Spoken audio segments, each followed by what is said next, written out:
Dia berkata, "Berhentilah terlalu memerlukan. Saya akan menghantar mesej kepada awak bila saya mahu." Saya menjawab, "Tiada masalah." Kemudian saya mematikan sembangnya, mematikan risi bacanya, dan meletakkan telefon saya pada butang jangan ganggu. Beberapa minggu kemudian, dia muncul di depan pintu saya dengan marah, bertanya mengapa saya tidak menjawab panggilannya dan lebih 100 mesej panik. Catatan asal. Saya, lelaki 32, telah berpacaran dengan Natalie, 29, selama kira-kira 7 bulan. Kami bertemu melalui barbeku rakan pada musim bunga lalu. Dia berkawan dengan isterinya. Pintar, kelakar, bekerja sebagai pengarah pemasaran di sebuah syarikat permulaan. Beberapa bulan pertama sangat bagus. Kami serasi, mempunyai minat yang sama, keserasian ada, tetapi sekitar bulan kelima, keadaan mula berubah. Dia mengambil masa lebih lama untuk membalas mesej teks. Rancangan akan dibatalkan saat-saat akhir. Apabila kami melepak, dia kelihatan terganggu, sentiasa menyemak telefonnya. Tanda-tanda klasik, bukan? Tetapi setiap kali saya membangkitkannya, dia akan menjerit kepada saya. "Ya Tuhan, awak sangat memerlukan kebelakangan ini. Tidak bolehkah awak memberi saya ruang untuk bernafas? Tidak semuanya berkisah tentang awak." Perbualan yang menamatkannya berlaku 3 minggu yang lalu. Kami sepatutnya makan malam pada malam Jumaat. Dia membatalkan perbualan pada petang Samis, kali ketiga dalam bulan itu. Saya menghubunginya. "Hei, cuma nak pastikan semuanya baik-baik saja. Awak nampak macam berjauhan kebelakangan ini." Keluhan berat dari hujungnya. "Itu dia lagi. Inilah yang saya maksudkan." "Apa maksud awak?" "Awak menyesakan saya. Asyik menghantar mesej, sentiasa ingin tahu di mana saya, memerlukan pengesahan setiap 5 saat. Ia meletihkan." "Natalie, saya hantar awak 2 mesej hari ini. Selamat pagi dan bertanya tentang makan malam. Ia bukan tentang nombor, tetapi tentang tenaga. Awak sangat memerlukan, seperti anak anjing yang memerlukan perhatian yang berterusan." Ia menyengat. "Jadi, apa yang awak mahukan?" "Saya mahu menghantar mesej bila saya mahu. Hubungi bila saya mahu bercakap. Bukan kerana awak memerlukan dos jaminan harian awak. Berhentilah terlalu terdesak." "Baiklah." "Apa?" Saya kata, "Baiklah, tiada masalah." "Bagus. Akhirnya, saya akan menghantar mesej bila saya mahu." Dia meletakkan telefon. Saya duduk di sana mungkin selama 10 minit. Telefon di tangan. 7 bulan. Saya telah menyusun semula jadual kerja saya untuk acaranya, membantunya berpindah apartemen, bertemu ibu bapanya, dan sekarang saya memerlukan komunikasi asas. Baiklah. Dia mahu menghantar mesej apabila dia mahu. Mari kita lihat bagaimana ia berfungsi. Saya membuka sembangnya, menekan butang mute, tiada pemberitahuan, pergi ke tetapan, mematikan risi baca hanya untuknya, kemudian mengaktifkan jangan ganggu seluruh telefon saya, hanya membenarkan panggilan daripada keluarga dan rakan rapat melaluinya. Jika dia mahukan ruang, dia akan mendapat semua ruang di alam semesta. Kemas kini 1. Minggu pertama sejujurnya lebih suka daripada yang dijangkakan. Asyik terperangkap hampir menyemak sembangnya. Kadang-kadang terpaksa meletakkan telefon saya di bilik lain secara fizikal, tetapi saya tetap dengannya. Sementara itu, hidup diteruskan. Bertemu rakan-rakan yang saya abaikan. Sebenarnya selesai projek kerja kayu di garaj saya. Malah pergi melancong hujung minggu dengan abang saya. Sesuatu yang saya tangguhkan kerana Natalie mungkin sentiasa mempunyai rancangan yang tidak pernah menjadi kenyataan. Rakan saya, Derek, bertanya tentangnya pada minggu kedua. Tidak berjumpa Natalie kebelakangan ini. Kami saling memberi ruang. Kod untuk berpisah. Kod untuk apa yang saya katakan. Ruang. Dia memandang saya tetapi tidak memaksa. Apa yang saya tidak tahu tetapi akan mengetahui kemudian, ialah teks Natalia apabila saya rasa ia bermula hampir serta-merta mengikut timbunan mesej yang akhirnya saya lihat. Hari pertama, "Hei, teringatkan awak." Hari kedua, "Nak minum kopi minggu ini?" Hari ketiga, "Hello." Hari keempat, "Awak betul-betul mengabaikan saya?" Hari kelima, "Ini memang tidak matang." Dan ia meruncing dari situ. Tetapi dengan pemberitahuan disenyapkan dan risip merah dimatikan, dia tidak tahu sama ada saya melihatnya atau tidak. Setahunya, saya mungkin telah membaca setiap satu dan memilih untuk tidak membalas. Atau mungkin saya sudah beberapa hari tidak melihat telefon saya. Ketidakpastian itu pasti telah menguasainya. Menjelang minggu kedua, dia telah menukar taktik. Menghubungi tempat kerja saya. Saya seorang kontraktor. Mempunyai talian perniagaan. Pengurus pejabat saya mengambil mesej. Saya tidak menghubungi semula. Dia cuba menghubungi melalui Instagram. Saya tidak kerap menyemaknya. Jadi itu mudah untuk terlepas. Kemudian datanglah rakan-rakan bersama. Isteri Derek, Melissa, menghubungi saya. "Hei, soalan ringkas. Awak dan Natalia okey tak?" "Kenapa?" Dia hantar mesej tanya awak okey tak. Kata dia tak ada khabar berita. Dia suruh saya berhenti jadi orang yang memerlukan bantuan dan dia akan hantar mesej bila dia rasa nak. Rasanya dia belum rasa nak buat macam tu lagi. Melissa ketawa. "Awak serius ke sekarang?" "Serius sangat. Agak bijak. Ia bukan permainan. Dia mahukan ruang. Saya berikan ruang kepadanya." Tapi di sinilah ia menjadi menarik. Natalia mula memutarbelitkan naratif. Memberitahu orang ramai bahawa saya menghukumnya dengan layanan senyap, bahawa saya sedang manipulatif dan mendera secara emosi. Menjadikan dirinya mangsa. Melissa memberitahu saya kemudian. Natalia telah menghantar mesej panjang lebar tentang betapa risaunya dia, betapa dia hanya mahu memastikan saya baik-baik saja, betapa kejamnya saya. Indahnya, saya tidak melakukan apa-apa. Secara literalnya tiada apa-apa. Hanya menjalani hidup saya seperti yang dia minta. Bukannya memerlukan, bukan mencari pengesahan, bukan menghantar mesej melainkan dia yang menghantar mesej dahulu, yang menurut pemberitahuan saya yang disenyapkan, dia sedang tergesa-gesa. Kemas kini 2-3 minggu kemudian, petang Selasa. Saya sedang memasang semula kabinet dapur apabila saya terdengar ketukan di pintu saya. Bukan mengetuk. Mengetuk. "Lihat Mela." Louis lubang intep. Natalie, rambut kucar kacir, maskara comot, kelihatan langsung tidak sekata. "Buka pintu. Saya tahu awak ada di dalam. Trak awak ada di luar." Saya membukanya tetapi terus memasang rantai. "Hei Natalie, awak tak benci Natalie ke?"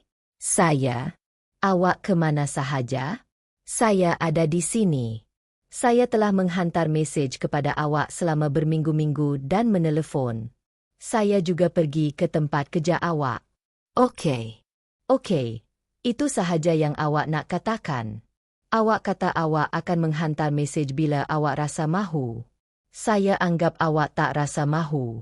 Mukanya berubah daripada merah kepada ungu. Saya hantar beratus-ratus mesej kepada awak. "Ha! Mesti masalah telefon. Tunjukkan telefon awak." "Tidak." "Kenapa tidak?" "Sebab awak beritahu saya memerlukan dan menyesakan. Saya beri awak ruang. Bukankah itu yang kau mahukan?" "Aku tak bermaksud begitu." "Bukan. Kau tahu apa yang aku maksudkan. Aku tahu betul apa yang kau katakan. Berhentilah meminta bantuan. Jangan hantar mesej melainkan kau yang hantar mesej dahulu. Berikan kau ruang." "Skim yang aku lakukan. Ini manipulasi." "Tidak. Inilah yang kau minta." Dia cuba menolak rantai pintu. "Kita perlu bincang tentang ini." "Tapi, adakah kita perlu?" "Kau menjelaskan bahawa keperluanku untuk komunikasi asas sangat meletihkan. Aku cuma cuba untuk tidak meletihkan kau lagi." Kau memutarbelikan kata-kataku. Aku mengulanginya secara derbatim. Dia berdiri di sana seketika. Kemudian sikapnya berubah. Air mata mula mengalir. Aku tertekan tentang kerja. Aku tak bermaksud begitu. Aku rindukan kau. Boleh tak kita berbual? Natalie, kau panggil aku anak anjing yang memerlukan bantuan. Kata aku terdesak. Menyesakan. Itu perkataan yang agak spesifik. Aku mengalami hari yang buruk selama 3 bulan. Itu yang menghentikannya. Dengar, aku sambung. Kau nak kawal semua komunikasi. Tentukan bila kita bercakap, bila kita menghantar mesej, bila kita berjumpa. Itu bukan hubungan. Itu awak yang biarkan saya tertunggak sampai awak bosan. Itu tak benar. Teks terakhir awak sebelum menegur saya ialah membatalkan temu janji ketiga kita bulan itu. Tapi sudah tentu, sayalah masalahnya kerana ingin benar-benar berjumpa dengan teman wanita saya. Dia cuba sudut lain. Ibu saya asyik bertanya tentang awak. Dia memang sukakan awak. Baguslah. Beritahu dia yang saya ucapkan hai. Hari lahir saya minggu depan. Awak tahu tak? Saya tahu. Awak akan mengakuinya? Awak akan menjemput saya? Atau adakah itu terlalu memerlukan saya untuk andaikan? Lebih banyak air mata. Tapi sekarang saya dapat melihat kemarahan di sebaliknya. Awak kejam. Saya menjadi seperti yang awak minta. Jauh. Tidak diganggu. Tidak memerlukan. Saya tak mahu ini. Jadi apa yang awak mahukan? Diam. Awak mahu saya mengejar awak. Kata saya perlahan. Merayu perhatian awak. Buktikan betapa saya mengambil berat sedangkan awak memutuskan sama. Ada saya berbaloi dengan masa awak. Itu bukan Natalie. Baliklah. Kita belum selesai bercakap. Walau bagaimanapun, kita sudah selesai.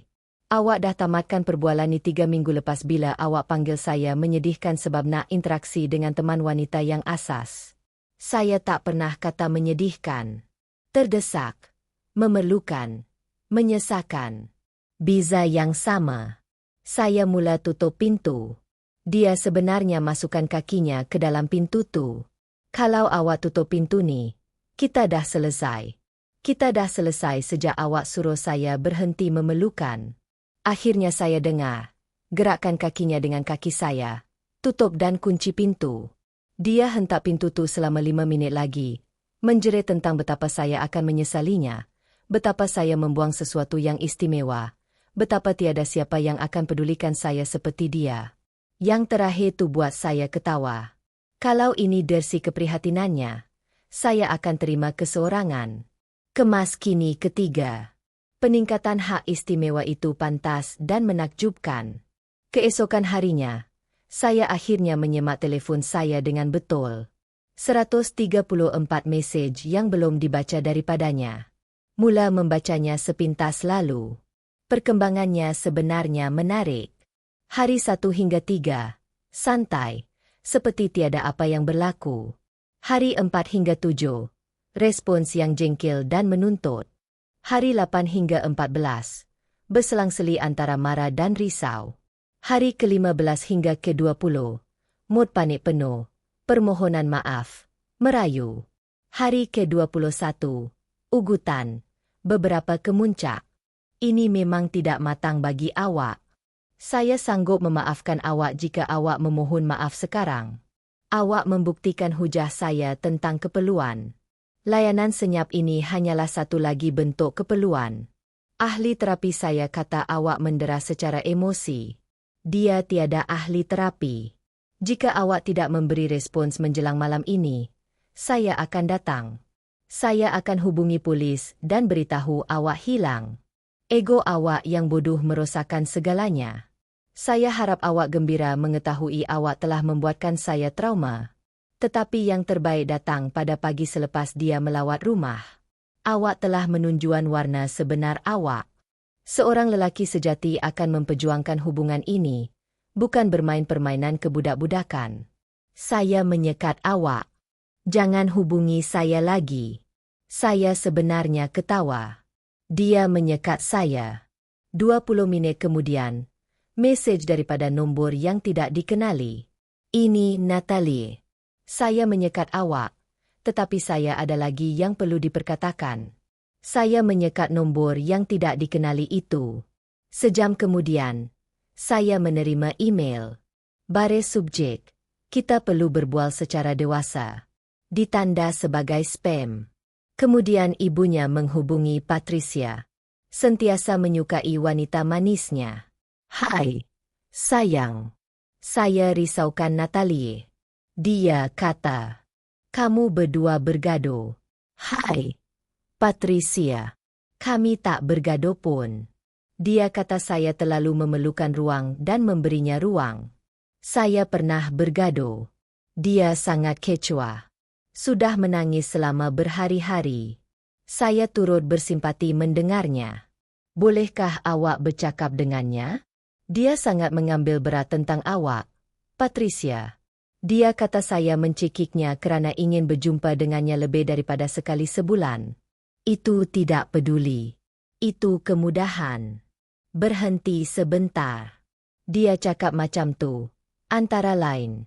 Oh, sayang. Maafkan saya. Dia memang selalu macam ni. Saya dan ayah dia mungkin terlalu memanjakannya. Bukan salah awak. Awak lelaki yang baik. Jangan biarkan dia meyakinkan awak sebaliknya. Terima kasih, Patricia.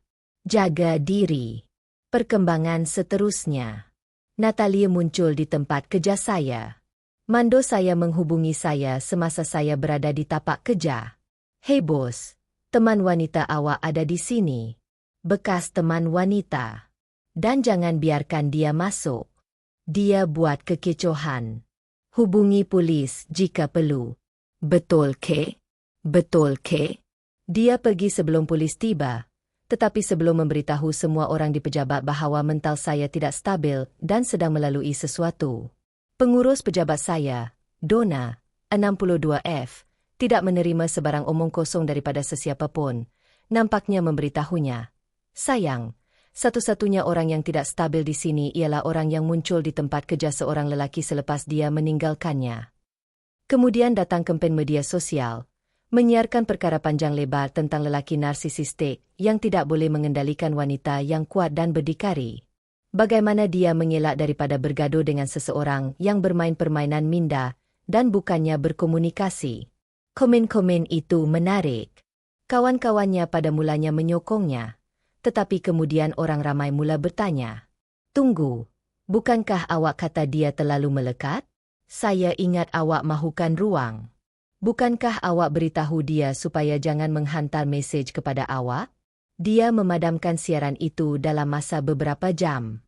Tetapi bahagian kegemaran saya, dia cuba melibatkan rakan-rakan bersama kami. Pergi ke rumah Derrick dan Melissa sambil menangis tentang bagaimana saya mengganasnya secara emosi. Melissa memberitahu saya kemudian. Saya tanya dia satu soalan. Awak ada atau tidak suruh dia berhenti menyusahkan diri dan hanya hantar mesej bila awak rasa nak? Dia tak dapat jawab. Asyik cakap je. Bukan tu tujuannya. Kemas kini 4. Minggu keempat. Episod akhir. Ada telefon dari nombor yang saya tak kenali. Hampir tak jawab. Tapi ada sesuatu yang suruh saya jawab. Ini nama saya ke? Sedang bercakap. Ini Tom Harrison. Saya telefon pasal Natalie. Siapa? Natalie? Saya kawan dia. Ah, rancangan sandaran. Okey. Dia betul-betul sedih dengan apa yang berlaku antara awak berdua. Dan awak telefon saya sebab saya rasa awak berhutang penjelasan padanya. Maaf. Awak siapa lagi? Saya seorang yang mengambil berat tentang dia. Berapa lama awak dah ambil berat tentang dia? Senyap. Biar saya teka. Saya sambung. Awak dah lama berkawan. Sentiasa ada bila dia mengadu tentang teman lelakinya yang memerlukan. Beritahu dia yang dia berhak dapat yang lebih baik. Mungkin minum kopi beberapa kali masa saya kononnya sesak nafas. Bukan macam tu. Memang tak. Maklumlah, Tom.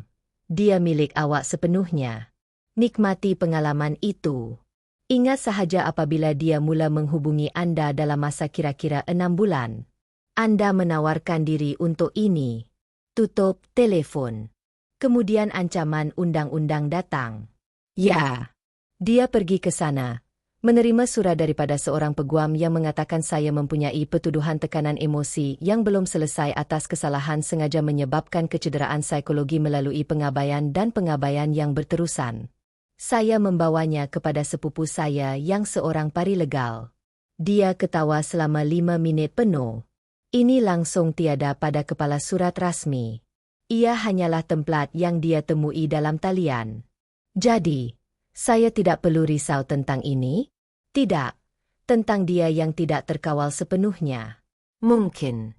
Memutuskan untuk bersikap proaktif. Pergi ke mahkamah. Memfailkan perintah tiada hubungan. Mempunyai dokumentasi dia datang ke rumah saya, tempat kerja saya, mesej yang mengganggu, ancaman undang-undang palsu. Hakim memberikan perintah sekatan sementara dengan segera. Dia disampaikan pada keesokan harinya. Pesanan suara yang dia tinggalkan dari telefon rakannya yang melanggar perintah itu tidak berfungsi. Perintah sekatan? Adakah awak serius? Saya mangsa di sini.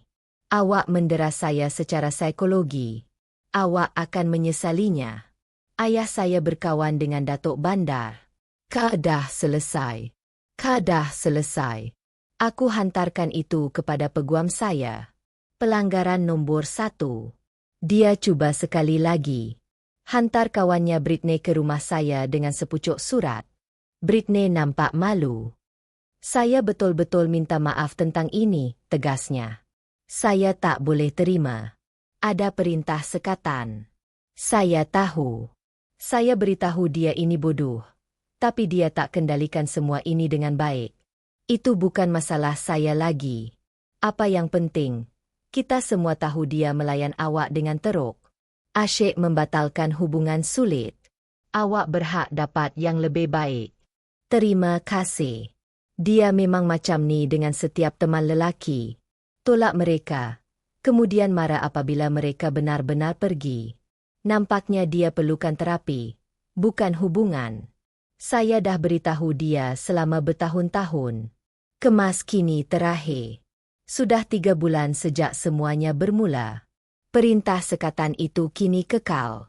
Dia melanggarnya 3 kali dalam bulan pertama dengan pelbagai percubaan untuk menghubungi saya melalui pihak ketiga.